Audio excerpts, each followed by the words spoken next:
Hi, this is Bill's Petrino. Today is January 27th, 2019.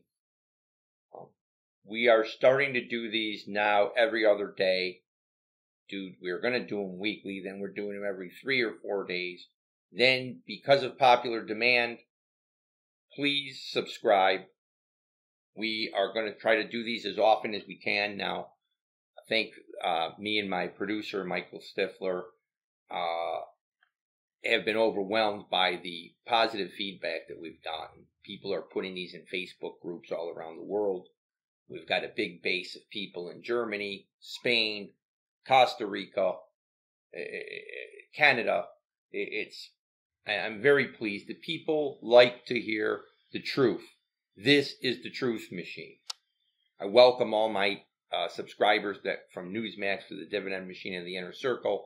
We're talking more on my podcast. I'm not talking as much about the political things. I'm doing it more on here for the people. The paying customers can come onto YouTube and hear everything for free.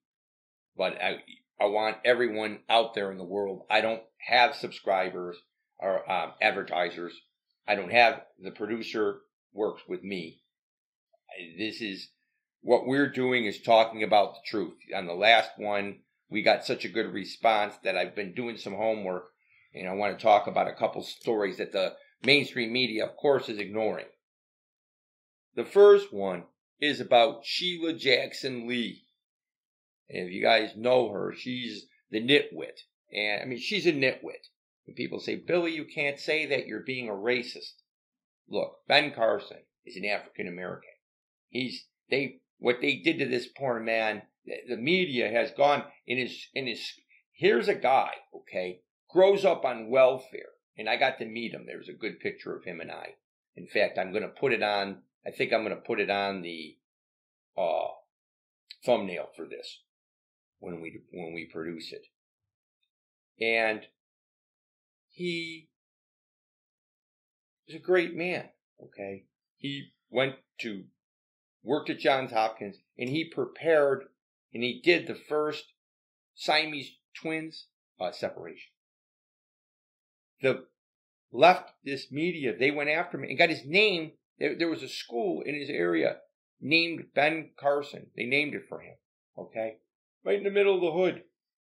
They're taking his name off of it. And why? You know why? Because he chose to work with our president. I mean, Robert Johnson is the first black billionaire. Smart, one of the smartest businessmen you'll ever see in your life. Okay, used to own the Charlotte Hornets. He was the founder of BET. Google him on CNBC. They tried to get him to say negative things about Trump. He said, in fact, Donald Trump told me, and his people told me, Mnuchin, okay, Steve Mnuchin, the Treasury Secretary, and Trump both said, anything you need, you call us if you don't get it, okay? And he was behind an initiative to help African Americans get better funding, okay? And if you do your homework, you'll see it. I mean, they try to hide it in the real media. They won't talk about it. I mean, it's ridiculous. Sheila Jackson Lee is where she is because she's an African American. Okay, her big thing is that she's the head of the Black Caucus. Okay, she was. What happened to her is she got into trouble. One of her staffers raped somebody, and she tried to cover it up. And this story is still fluid. I don't have all the specifics on it. Everybody's hiding it. But the people in the House stripped her of her executive seats. So that tells me that what she did was heinous, that they took the seats away from her. Okay. This is a travesty. And you won't read about it. You have to do your own homework. But on the Truth Channel, and it's funny because people say that Trump's a racist. Trump opened up his club to African Americans. Trump, and there's a picture of him, I think we're going to use this picture, surrounded by Jesse Jackson and all Al Sharpton and all these other people getting an award for employing African Americans. He appointed the first African American to female 5-star general. I mean, come on, he didn't have to do that. This is nonsense. But Sheila Jackson Lee is a racist. They're trying to, the media is covering for her. Okay.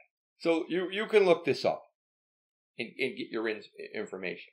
The second thing is they tried to say that Trump makes fun of Hispanics. The fact is, he doesn't make, he in his entrance speech, all he said was that illegal immigrants come to this country and the worst ones come. And they've been trying to tell us for the last how many years that illegal immigrants commit less crimes than American people do. Well, I didn't believe that because, first of all, they came to this country illegally. They started committing crimes. So I thought, well, people don't just stop. Rarely does someone commit one crime and stop.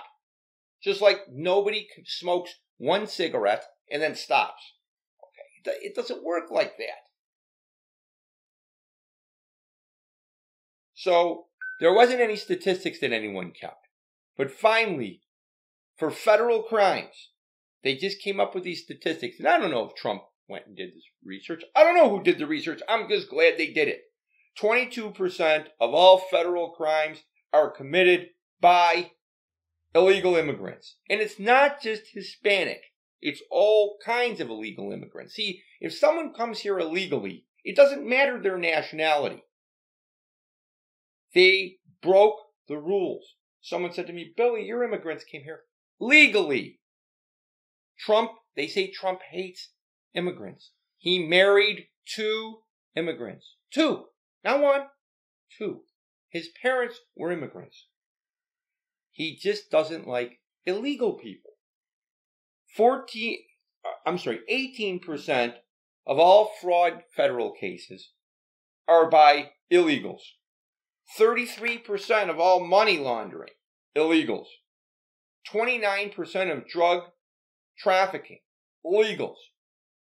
And 72% of drug possession from illegals. And you want to know the funny thing? I'm a numbers person. They represent 7% estimated of the population. Now, I think they may probably estimate more. I'm thinking we're guessing. The point I'm trying to make is that these people that come here illegally, I mean, I always said they committed they're 100% criminals because they came here illegally. They broke the rules. I don't care that they've been here and they're doing a good job. I don't care. These numbers, when somebody tries to refute you, you give them the numbers. And you ask them, where do you get your numbers? These are federal crimes. Okay? You can find it. I think Tucker Carlson has these numbers. A couple people have them. The media won't write it. Try to look for this in the USA Today. They won't cover it. This is a travesty. It is a complete and utter travesty, and it needs to go viral. You need to get this video to other people. You need to get these statistics to people on social media. I will not ever hear this nonsense. I had to listen to it for a long time, and I can't stand it. And the other stuff that you're seeing in the investing world is everybody's trying to say now that Trump is going to get ripped off by China, that President Xi, you're not going to listen. Folks, let me just tell you something about China, okay? And this is something that no one wants to write about.